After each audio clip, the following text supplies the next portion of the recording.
مساكم الله بالخير. هذه اللوحة الأمامية، وهذا اللي بنرجعها مرة ثانية. طبعا على سرعة 180 أنا مجربها.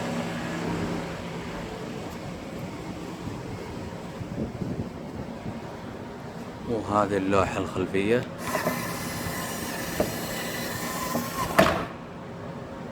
وهذه اللوحة الخلفية برضو مرة ثانية،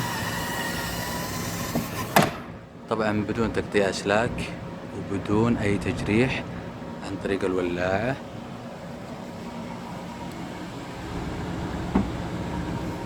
وعن طريق اللمبة هذه طبعا تعلمكم إذا كان في واحدة من اللوحات طيب مقلوبة زين فتعطيك إنذار أحمر. طبعا واحدة من اللوحات. وإذا كان زين ما فيها أي شيء تعطيك اللمبة خضراء. إذا أعطتك حمراء سوا معناته أن كل اللوحتين مضبوطة. طبعا الجهاز طبعا مخفي، طبعا مخليه أنا تحت الدركسون. وهذه رجعت